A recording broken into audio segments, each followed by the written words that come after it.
काल वरळीच्या डोममध्ये वेड्यांची सभा भरली होती। जनता की अदालतच्या नावानं धमक्या आणि शिव्याशाप देण्याचा एक कलमी कार्यक्रम सुरू होता असा आरोप भाजप नेते नितेश राणेंनी केलाय। तर बाळासाहेबांच्या प्रॉपर्टीची केस पण जनतेच्या न्यायालयात चालवतील का, नितेश राणेंनी असा उद्धव ठाकरेंना सवाल उपस्थित केलाय।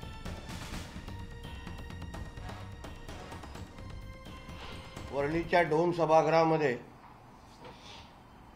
वेड्यांची जत्रा भरली होती। जनता की अदालत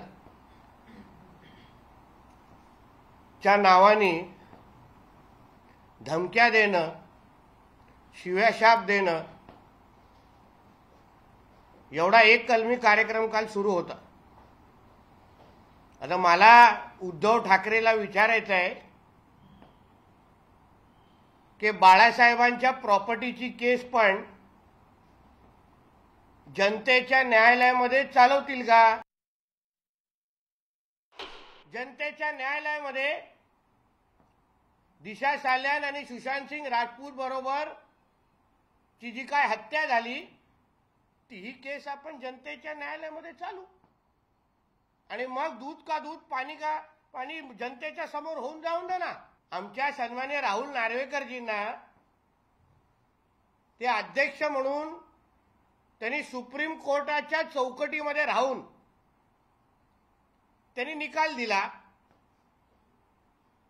आता त्याची डिग्री तपासायची भाषा हा संजय राजाराम राऊत सकाळी करतो। आमदार अपात्रतेबाबतच्या याचिकेवर मुंबई उच्च न्यायालयात सुनावणी पार पडली आहे। विधानसभा अध्यक्ष राहुल नार्वेकरांनी आमदार अपात्रता प्रकरणी दिलेल्या निकालाविरोधात शिवसेनेनं मुंबई उच्च न्यायालयात धाव घेतली होती। शिवसेनेनं ठाकरेंच्या आमदारांविरोधात 13 याचिका दाखल केल्या होत्या आणि या 13 याचिकांवर आज तातडीची सुनावणी पार पडली।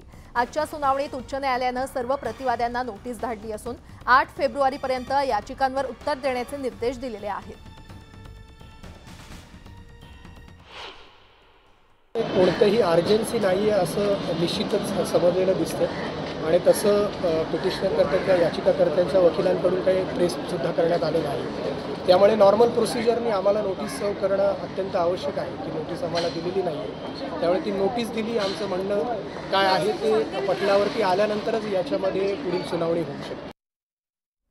किरण पावसकर बोलतायत, थेट जाऊयात। एक हास्यास्पद होतं, म्हणजे आपल्याकडनं आपल्याला सोडून तुम्हाला लाथाडून तुमच्या नेतृत्वाला झुगारून जे तमाम शिवसैनिक निघून गेले, त्याच्यानंतर तुम्हीच प्रश्न असे विचारणं आणि ते पण जनतेचा दरबार म्हणून सांगणं, हा विनोदाचा भाग आता सोडा।